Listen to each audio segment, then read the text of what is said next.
Hello साथियों, जैसा कि आप देख रहे हैं, आज हम जो पढ़ने वाले हैं वो है एसएससी घटना चक्र 2021। ठीक है, एसएससी घटना चक्र के बारे में पढ़ेंगे फुल डिटेल के साथ। ठीक है, और इसमें जो हमारा पहला क्वेश्चन जो भी सामान्य अध्ययन पढ़ेंगे, जीके पढ़ेंगे। इसमें हमारा जो पहला चैप्टर होगा वो होगा भारत का सामान्य परिचय। क्या होगा साथियों? भारत का सामान्य परिचय। मैं आपको बता दूं साथियों, इसमें जो एसएससी घटना चक्र पढ़े हैं, इसमें ना 2006 से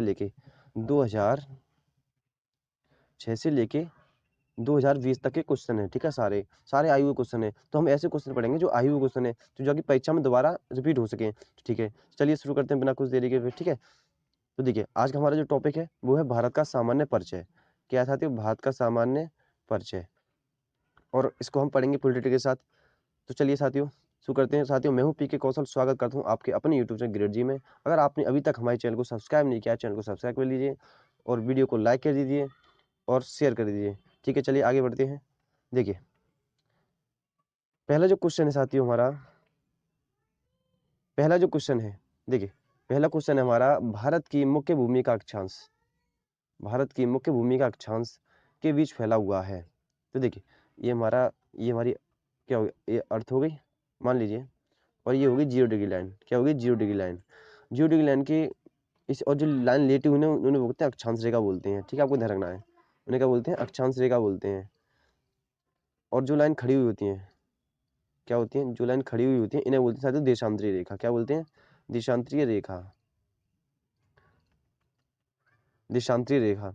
ठीक है, और अब हमको क्या दिखा रहा है, मैं आपको बता रहा हूँ हमारा भारत कहाँ पर है। तो हमारे पास आती है यहाँ पर, इस जगह, इस जगह हमारा भारत है, जो कि कर्क रेखा हमारे भारत के बीच में होकर जाती है। क्या आती है? कर्क रेखा हमारे भारत के बीच में होकर जाती है, जिससे 23.5 डिग्री पे जाती है। 23 डिग्री हाफ की पे होकर जाती है। तो 8 राज्यों में होकर जाती है। तो मैं ये बस यही पूछ रहा है कि हमारा भारत जो है वो, अब डिटेल में बताऊंगा, वो यहाँ से लेके कितनी डिग्री अक्षांश से शुरू होता है और कितनी डिग्री अक्षांश पे क्या होता है? खत्म होता है। तो हमारा भारत डिग्री यहाँ से 8 डिग्री 4 मिनट उत्तर अक्षांश से शुरू होता है, और कितने पे? 37 डिग्री 6 मिनट उत्तर अक्षांश पे क्या होता है? खत्म होता है। तो इसका क्या हो गया आंसर? तो इसका इसका आंसर हो गया ए। ठीक है, इसका आंसर हो गया ए। चलिए डिटेल पढ़ते हैं। भारत की मुख्य भूमि का विस्तार 8 डिग्री 4 मिनट उत्तर और 37 डिग्री 6 मिनट उत्तर अक्षांश रेखा के बीच है। और देशांतर की बात करें तो 68 डिग्री 7 मिनट से लेके, किसकी बात कर रहा है? इस वाले की। तो यहाँ से लेके यहाँ तक की दूरी कितनी है? तो 68 डिग्री 7 मिनट से लेके 97 डिग्री 25 मिनट पूर्व देशांतर के बीच है। ठीक है, ये बहुत इंपॉर्टेंट क्वेश्चन है, एग्जाम में काफी बार पूछा जाता है। ठीक है, हर एग्जाम पूछा जाता है, और रेल वालों के लिए बहुत ज्यादा इंपॉर्टेंट है। चलिए नेक्स्ट क्वेश्चन देखते हैं। नेक्स्ट क्वेश्चन है साथियों हमारा, पूर्वी तटीय मैदान। क्या? पूर्वी तटीय मैदान का एक अन्य नाम है। तो देखिए पूर्वी तटीय मैदान का अन्य नाम क्या है, तो आप मुझे बताइए। देखिए ये हमारा भारत है। ठीक है, ये क्या है? ये हमारा भारत है, और भारत का पूर्वी तटीय मैदान इस वाली बात कर रहे हैं हम, इस वाले की। ठीक है, इस वाले की बात कर रहे हैं। इस वाले तट का क्या नाम है? इसका एक नाम हो रहा है पूर्वी तटीय मैदान का। तो देखिए इसका जो आंसर है साथी वो है सी। क्या है? सी। इसको कोरोमंडलीय तट मैदान भी बोलते हैं। ठीक है, क्या बोलते हैं? कोरोमंडल तट मैदान भी इसको बोलते हैं। तो ये देखो कहाँ, ऐसा संयुक्त हायर सेकेंडरी में आ चुका है, सीएचएल में आ चुका है, ऐसे स्टेनोग्राफर में आ चुका है, और रेलवे में पूछा जा चुका है। ठीक है, तो पूर्वी तटीय मैदान का कोरोमंडल तट बोलते हैं। ठीक है, और जो अगर पूछे ये कि ये तो पूर्वी तट हो गया, पूर्वी तट। अगर पूछे पश्चिमी तट को क्या बोलते हैं? पश्चिमी तट को तो इसको बोलते हैं कोंकण तट। कोंकण तट। ठीक है, आपको ध्यान रखना है। देखिए भारत के पूर्व तट के फाल्स डीवी बिंदु से कैप कोमोरिन तक भाग को कोरोमंडल तट, यानी यहाँ से लेके कहाँ से? पूर्व तट के डीवी बिंदु फाल्स कैप, मतलब पश्चिम बंगाल से लेके यहाँ तक, तमिलनाडु तक, तमिलनाडु इस जगह से लेके यहाँ तक, इसको क्या बोलते हैं? कोरोमंडल तट बोलते हैं। लेकिन अगर बात करें जबकि कोंकण गुजरात मैदान से लेके, यानी यहाँ से लेके यहाँ तक, गुजरात मैदान से लेके और मालाबार तट तक का संबंध पश्चिमी तट के भाग भाग से जाना जाता है। ठीक है, आपको इतना ध्यान रखना है। चलिए क्वेश्चन नेक्स्ट देखते हैं। नेक्स्ट क्वेश्चन साथियों हमारा, भारत के स्थलाकृतिय मानचित्र निम्न में से कौन सा संगठन बनाता है? भारत के मानचित्र निम्न में से कौन सा संगठन बनाता है? देखिए तो आपका आंसर बताइए, option number A B C D, बताइए आप। चलिए मैं आपको इसका आंसर साथियों भारतीय सर्वेक्षण है। क्या आंसर है? भारत की स्थलाकृतिय मानचित्र निम्न में से कौन सा संगठन बनाता है? तो भारतीय सर्वेक्षण बनाता है। ठीक है, चलिए नेक्स्ट देखते हैं क्वेश्चन। नेक्स्ट का वो डिटेल देखेंगे। चलिए डिटेल बहुत बड़ा है, बाद में देखेंगे। अब इसका चौथा क्वेश्चन देखिए। चौथा क्वेश्चन है हमारा, भारतीय मानक समय रेखा पर अपनाया जाता है, किस रेखांश पर अपनाया जाता है? तो भारतीय जो मानक समय रेखा है वो अपनाया जाता है साथियों 82.5 डिग्री ईस्ट यानी पूर्वी रेखांश पे। यानी ये नापा जाता है इलाहाबाद के नैनी क्षेत्र से। कहाँ से? इलाहाबाद के नैनी क्षेत्र से नापा जाता है। ठीक है, तो आपको चलिए डिटेल पढ़ लेते हैं। इसका आंसर ऑप्शन नंबर बी होगा। बहुत इंपॉर्टेंट क्वेश्चन बता रहा हूँ मैं आपको, और एसएससी जीके घटा चक्र से है। अगर एसएससी वालों को तो बहुत ज्यादा इंपॉर्टेंट है। देखो ये नहीं है अगर एसएससी में आ गया तो रेलवे नहीं पूछा जाएगा। देखो रेलवे एसएससी कुछ भी सब में पूछा जा सकता है, क्योंकि क्वेश्चन है भाई। ये नहीं है कि वो एसएससी का तो एसएससी पूछा जाएगा, रेलवे का तो रेलवे पूछा जाएगा, सब में पूछा जा सकता है, तो सबके लिए इंपॉर्टेंट है। लेकिन एसएससी वालों के तो ज्यादा इंपॉर्टेंट है। ठीक है, ग्रुप डी वालों के लिए बहुत ज्यादा इंपॉर्टेंट है। भारतीय मानक समय 82.5 डिग्री पूर्व रेखांश है, जो कि इलाहाबाद के नैनी क्षेत्र से होकर गुजरती है। यह ग्रीनविच समय से 5-5.5 घंटा क्या है आगे है। ग्रीनविच जगह क्या है? शहर है। वहां से क्या है 5.5 घंटे क्या है, ये जगह हमारी लाइन जो आगे है, समय हमारा आगे है। अगर वहाँ 12 बज रहे हैं तो हमारे यहाँ 5:30 बज रहे होंगे, आपको ध्यान रखना है। ठीक है, चलिए नेक्स्ट देखते हैं। नेक्स्ट क्वेश्चन साथी हमारा, भारत भारत भारत का मानक समय ग्रीनविच माध्य से है, तो अभी बताया था 5.5 घंटा आगे है। ठीक है, 5.5 घंटा क्या आगे है, तो ऐसे सीपी में पूछा जा चुका है। ठीक है, ठीक है, चलिए नेक्स्ट क्वेश्चन चलते हैं। तो साथियों नेक्स्ट क्वेश्चन है हमारा, देखिए next question question number 6, 82.5 degree पूर्व देशांतर भारत के लिए क्यों महत्वपूर्ण है? तो बताइए क्यों महत्वपूर्ण है। देखिए इसका जो आंसर है ऑप्शन नंबर बी है। यह भारतीय मानक समय का निर्धारण करता है। ठीक है, यह भारतीय मानक समय निर्धारण करता है कि कितना बज रहे हैं कितना नहीं बज रहे हैं। ठीक है, आपको ध्यान रखना है। चलिए नेक्स्ट क्वेश्चन देखते हैं। नेक्स्ट क्वेश्चन साथियों, क्वेश्चन नंबर 7, निम्नलिखित में से किसको सूर्य की ऊर्ध्वाधर किरणें कभी नहीं मिलेंगी? देखो कभी नहीं मिलेंगी, किसको नहीं मिलेंगी? देखिए इसका जो आंसर है ऑप्शन नंबर डी है, श्रीनगर। श्रीनगर को क्यों नहीं मिलेंगी? ऊर्ध्वाधर किरणें क्यों नहीं मिलेंगी? तो देखिए हम इसको देखिए, एसएससी स्नातक स्तरीय परीक्षा 2008 में ये आ चुका है। ये सभी के लिए बहुत ज्यादा इंपॉर्टेंट होने वाला क्वेश्चन है। ठीक है, अब इसको डिटेल में पढ़ लेते हैं। देखो सूर्य की ऊर्ध्वाधर किरणें श्रीनगर को कभी नहीं प्राप्त होंगी, क्योंकि सूर्य कर्क रेखा से मकर रेखा के बीच में ऊर्ध्वाधर चमकता है। ये सूर्य हमारा, ये जैसे कि आपको बता दूं मैं, इसे देखिए, ये सूर्य हमारा है, सूर्य जो है ये पृथ्वी है, और ये क्या है जीरो की लाइन, और ये कर्क रेखा हो गई, और ये क्या हो गई, ये मकर रेखा। कर्क रेखा ये वाली है, और ये मकर रेखा ये वाली नीचे वाली, बीच में जुड़ी लाइन है। सूर्य जो इनके बीच में क्या है, इसके बीच में ऊर्ध्वाधर किरणें पड़ती है सूर्य की, इनके बीच में। अब इनके बीच में तो श्रीनगर है नहीं है। श्रीनगर जो कर्क रेखा हमारा गुजरात से लेके कहाँ तक है, मिजोरम तक है। लेकिन ये दो बीच में से होके जाता है भारत के, जो भारत का हमारा यहाँ पर है, भारत हमारा यहाँ पर है। तो देखिए भारत का ऊपर पॉइंट तो कर्क रेखा से ऊपर हो गया, तो इसको क्या है सूर्य की ऊर्ध्वाधर किरणें नहीं मिलेंगी। ठीक है, ध्यान रखना आपको। तो देखिए चमकता है श्रीनगर की स्थिति कर्क रेखा से काफी दूर है, उत्तर में है। यहाँ ऊर्ध्वाधर किरणें कभी नहीं पहुंचेंगी, जबकि चेन्नई, मुंबई और तिरुवनंतपुरम की अवस्थी कर्क रेखा और मकर रेखा के बीच में है, इसलिए वहां मिलेंगी। ठीक है, आपको ध्यान रखना है। चलिए नेक्स्ट क्वेश्चन देख लेते हैं। नेक्स्ट क्वेश्चन साथी हमारा, निम्नलिखित में से वह शहर कस्बा कौन सा है जो सबसे अधिक उत्तरी अक्षांश पर स्थित है? सबसे अधिक उत्तरी अक्षांश पर स्थित है तो वो कौन सा है? पटना। कौन सा साथी, उसका आंसर क्या है? पटना। तो ये अगर आपको याद होंगे जब आप इसका आंसर लगा सकते हैं, वैसे आप नहीं लगा सकते। ठीक है, चलिए ध्यान रखिएगा। चलिए नेक्स्ट क्वेश्चन देख लेते हैं। नेक्स्ट क्वेश्चन है साथियों हमारा, भारत के दक्षिण छोर साउथर्न पॉइंट का नाम क्या है? तो देखिए भारत के दक्षिणी पॉइंट का साउथर्न, उसका नाम है इंदिरा पॉइंट। क्या नाम है? इंदिरा पॉइंट। ये तो भारत का दक्षिणतम पॉइंट है। ठीक है, अगर हम बात करें कि भारत का मुख्य भूमि का दक्षिण पॉइंट कौन सा है, तो साथियों उसका नाम होगा कैप कोमोरिन, जो कि तमिलनाडु में है। क्या होगा? Cap Comorin. कैप कोमोरिन जो कहाँ पर है? तमिलनाडु में है। अब जो इंदिरा पॉइंट है ये कहाँ पर है? निकोबार पे है। अंडमान निकोबार, अंडमान की राजधानी क्या है? पोर्ट ब्लेयर है। ठीक है, और इसी पे क्या वैरन द्वीप है, अंडमान निकोबार में वैरन द्वीप है, जो कि सक्रिय ज्वालामुखी, एकमात्र भारत का सक्रिय ज्वालामुखी है। ठीक है, आपको ध्यान रखना है। ठीक है, और इंदिरा पॉइंट के अन्य, इसका पहला नाम क्या था? इसका पहला नाम था पिग्मिलियन। और नाम और भी नाम है इसके, क्या नाम है और इसके नाम क्या है? तो लोहचेंग, पारसेन, इसके क्या है नाम है। ठीक है, चलिए नेक्स्ट इसका थोड़ा डिटेल देख लेते हैं। भारत का ध्रुव दक्षिण बिंदु बड़ा निकोबार द्वीप में स्थित है। ठीक है, इसे पिग्मिलियन पॉइंट कहा जाता था, लेकिन अभी से देखो पहला नाम इसका पिग्मिलियन पॉइंट था। ठीक है, अब क्या इसका नाम? इंदिरा पॉइंट। भारत की मुख्य भूमि का दक्षिणी छोर, भारत के मुख्य भूमि का दक्षिणी छोर कन्याकुमारी, यानी कन्याकुमारी वो है कैप कोमोरिन, वो है। ठीक है, आपको ध्यान रखना है। 10वां क्वेश्चन आती है हमारा, और नेक्स्ट क्वेश्चन है, भारत के दक्षिणी छोर को क्या कहा जाता है? भारत के दक्षिणी छोर को इंदिरा पॉइंट कहा जाता है, आपको ध्यान रखना है।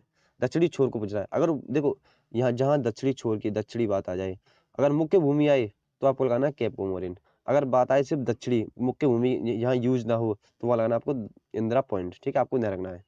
चलिए नेक्स्ट क्वेश्चन देख लेते हैं। भारत, देखो क्वेश्चन किस टाइप से बनते हैं, एक क्वेश्चन किस टाइप से बना है आप देख रहे हैं ना। अगर आपने देखो, अगर आपने इसकी थ्योरी में मैं समझता हूँ, आई होप आपने इसकी थ्योरी तो अच्छी तरह पढ़ चुके होंगे आप, लेकिन आपको क्वेश्चन की प्रैक्टिस कराना मेरी जिम्मेदारी है और मैं आपको डेली प्रैक्टिस कराऊंगा। ठीक है, मैं आपको डेली प्रैक्टिस कराऊंगा। देखिए भारत के दक्षिण में सबसे दूरस्थ स्थल कौन सा है, दक्षिण में सबसे दूरस्थ स्थल कौन सा है, भारत दक्षिण में सबसे दूरस्थ कौन सा, तो इंदिरा पॉइंट है जो कि सबसे दक्षिण में है। ठीक है, CHL में आ चुका है आपको 2013 में भी, ये क्वेश्चन कई बार आ चुका है पेपर एग्जाम में। नेक्स्ट क्वेश्चन देख लेते हैं। क्षेत्र की दृष्टि से भारत संसार का सबसे बड़ा देश है। 7वें नंबर पे आता है हमारा भारत का, नंबर 7 नंबर पे, ये सभी को पता होगा। लेकिन अब ये 7 नंबर तो 6 देश इसके ऊपर भी दूंगे। ठीक है ना, वो कौन कौन से हैं उनको ढूंढने पड़ेंगे। देखो RC AC वाह वाह।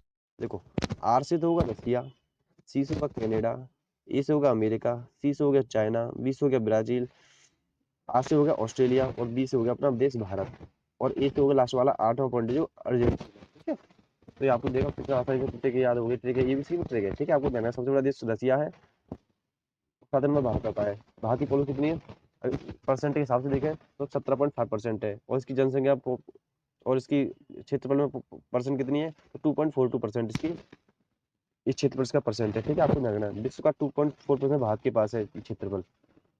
क्षेत्र की दृष्टि से भारत संसार का 7वां बड़ा देश है। विश्व का सबसे बड़ा देश जनसंख्या की दृष्टि से चीन है और क्षेत्र के अनुसार रूस है, आपको ध्यान रखना। ठीक है, जनसंख्या में सेकंड नंबर पे आता है भारत, आपको ये ध्यान रखना है। ठीक है साथियों, नेक्स्ट क्वेश्चन देख लेते हैं। हमारा नेक्स्ट क्वेश्चन है, भारत का क्षेत्रफल पाकिस्तान से लगभग गुना बड़ा है। देखिए भारत का क्षेत्रफल पाकिस्तान से कितना गुना है, लगभग 4 गुना बड़ा है। ठीक है, 4 गुना बड़ा है। अब देखिए कैसे गुना है। भारत का क्षेत्रफल पाकिस्तान के क्षेत्रफल से लगभग 4 गुना बड़ा है, क्योंकि भारत का क्षेत्रफल 32,87,294 किलोमीटर है। लेकिन पाकिस्तान का क्षेत्रफल 7,96,95 किलोमीटर है। ठीक है साथियों, तो 7 चौक 32, 7 चौक 28 तो 96 हो जाएगा, तो लगभग लगभग 4 गुना हो जाता है। ठीक है, चलिए नेक्स्ट क्वेश्चन देख लेते हैं। देख सकते हैं, अब नेक्स्ट क्वेश्चन, हमारा नेक्स्ट क्वेश्चन है, भारतीय उपमहाद्वीप मूलतः एक अंग था। तो किसका अंग था, तो भारतीय जो उपमहाद्वीप है वो एक गोंडवाना लैंड का अंग था, गोलैंड का। जैसे हमारा ये भारत है ना, अब जो भारत है हमारा, भारत है अब जो हमारा इस टाइप्स का। ठीक है, अब इतना जो एरिया है इसका, इतना एरिया ये क्या है, गोंडवाना लैंड से आया था, अफ्रीका का एक गोंडवाना लैंड से, वहां से अब ये लगा था भारत में आगे सटा था, जब से ये भारत का हिस्सा है। ठीक है, आपको ध्यान रखना है। ठीक है, चलिए, तो ये इसका आंसर हो गया गोंडवाना लैंड का। भारतीय उपमहाद्वीप किसका अंग था, गोंडवाना लैंड का अंग था। देखिए भारतीय उपमहाद्वीप मूलतः गोंडवाना लैंड का भाग था। ऑस्ट्रेलिया, अफ्रीका, मैंने बोला अफ्रीका, दक्षिण अमेरिका, गोंड मेडागास्कर आदि इसी के भाग थे। ठीक है, पेंजिया का विभाजन 2 वृहद स्थल खंडों में हुआ था। इसके उत्तरी खंड को अंगालैंड और दक्षिणी खंड को गोंडवाना लैंड कहा जाता है। हमें भारत के जो उत्तरी खंड को अंगालैंड बोलते हैं और दक्षिणी खंड को क्या बोलते हैं, गोंडवाना लैंड, आपको ध्यान रखना है। जाता इन दोनों स्थल खंडों के विभाजन के बाद ही विश्व का वर्तमान आकार सामने आया था। इन दोनों के विभाजन के बाद ही विश्व का जो वर्तमान आकार है सामने आया था। ठीक है, ध्यान रखना। अब क्वेश्चन आ जाए, बताइए विश्व का वर्तमान आकार कब सामने आया था, तो बता देना कि स्थल अंगारा लैंड और गोंडवाना लैंड के विभाजन के बाद। चलिए नेक्स्ट क्वेश्चन देख लेते हैं। नेक्स्ट क्वेश्चन है हमारा, निम्नलिखित में से किस देश के साथ भारत की अंतर्राष्ट्रीय सीमा नहीं लगती। तो देखिए अंतर्राष्ट्रीय सीमा भूटान के साथ लगती है, पाकिस्तान के साथ लगती है, भूटान के साथ लगती है, श्रीलंका के साथ नहीं, बांग्लादेश के साथ, श्रीलंका के साथ नहीं लगती, तो इसका आंसर हो गया डी, श्रीलंका के साथ नहीं लगती। ठीक है, आपको ध्यान रखना है। इसके ट्रिक एक, बचपन में बीए बचपन में सॉरी बचपन में बीए किया, ये ट्रिक है। तो आप ध्यान रखना। देखो मैं बताता हूँ उसकी ट्रिक क्या है। बचपन में बचपन में बीए किया, देखो अब इसमें किया साइलेंट कर देना। देखो बी से हो गया, क्या हो गया, बी से हो गया बांग्लादेश, 4,096 किलोमीटर इसकी लंबी सीमा रहती है। सी से हो गया चाइना, सबसे इससे कम। पी से हो गया पाकिस्तान, ए से हो गया नेपाल, मे से हो गया म्यांमार, बी से हो गया भूटान, और ए से हो गया अफगानिस्तान, 106 किलोमीटर। आपको ध्यान रखना, बस इतना दो ध्यान रखना, 104,096 किलोमीटर बांग्लादेश से लगती है और 106 किलोमीटर अफगानिस्तान लगती है। इन दो भी पूछेगा तो आपसे। ठीक है, बस अब तो देखो, अब इसमें श्रीलंका नहीं है, तो श्रीलंका इसका आंसर नहीं है, तो ये इसका जो आंसर होगा श्रीलंका होगा। ठीक है साथियों, आपको ध्यान रखना है। क्वेश्चन अब क्या, नेक्स्ट क्वेश्चन देखते हैं। निम्नलिखित में से कौन से देश पाक स्टेट से जुड़े हैं? पाक स्टेट से जुड़े हैं। तो पाक स्टेट की पाक की खाड़ी कहाँ पर है? श्रीलंका और भारत के बीच में, आपको ध्यान रखना है। श्रीलंका और भारत, इसका आंसर हो गया श्रीलंका और भारत। ठीक है, आपको ध्यान रखना है। चल इसका ट्रिक देख, इसका डिटेल देख लेते हैं। पाक जलरू मंडल, जलडमरू मंडल पाक स्टेट भारत के राज्य तमिलनाडु और द्वीपीय देश श्रीलंका के बीच एक स्थित जल संयोजी है। यह बंगाल की खाड़ी को पाक खाड़ी और दक्षिण पश्चिम में मन्नार की खाड़ी से जोड़ता है। ठीक है, ध्यान रखना आपको। क्वेश्चन नेक्स्ट देखते हैं। पाक जल संधि किन दो देशों के बीच थे? देखो एक क्वेश्चन कितने रिपीट होता है, तो हमने बोला था पाक भारत और श्रीलंका के बीच, श्रीलंका के बीच लगती है। ठीक है, ध्यान रखना आपको। नेक्स्ट क्वेश्चन हमारे साथियों आज का, भारत अपनी अंतर्राष्ट्रीय सीमा सबसे कम किस देश के साथ लगाता है? जैसे बताया था मैंने लास्ट में, अफगानिस्तान था बचपन में, MBA, तो ये आएगा अफगानिस्तान। कितनी? 106 किलोमीटर लगाता है। ठीक है, आपको ध्यान रखना है। देखो 106 किलोमीटर लगा रहा है, 106 किलोमीटर। और कौन है? अफगानिस्तान, आपको ध्यान रखना है। ठीक है, सबसे ज्यादा कितना था? बांग्लादेश। कितनी? 4096। सब 4096 बांग्लादेश लगाता है। ठीक है, आपको ध्यान रखना है। नेक्स्ट क्वेश्चन साथियों हमारा, निम्नलिखित में से कौन सा पोताश्रय है प्राकृतिक पोताश्रय नहीं है? पोताश्रय समझते हैं आप? बंदरगाह जो प्राकृतिक नहीं है, मतलब जैसे बोल सकते हैं ये हमारा भारत है। ठीक है, ये भारत है। अब इसमें का ऑटोमेटिक क्या हो जाते हैं? गड्ढे हो जाते हैं।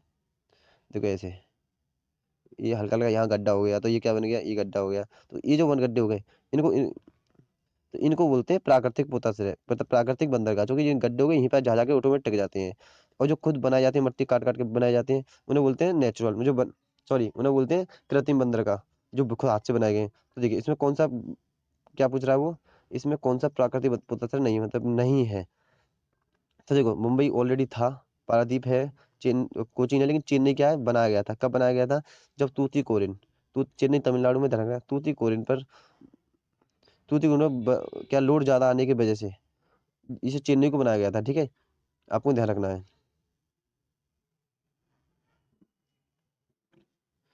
ध्यान रख, अब क्वेश्चन डी, 20 क्वेश्चन है, 21 नंबर क्वेश्चन है। दक्षिण ध्रुव प्रदेश अंटार्कटिका में स्थित भारत की स्थायी अनुसंधान केंद्र का नाम है? तो बताइए, इसका नाम है साथियों दक्षिण गंगोत्री। ठीक है, आपको ध्यान रखना है। क्वेश्चन नंबर 21, किस देश के साथ भारत की सबसे लंबी अंतर्राष्ट्रीय सीमा है? तो बांग्लादेश, 4096 किलोमीटर, ध्यान रखना है। तो साथियों आज का और लास्ट क्वेश्चन है साथियों हमारा,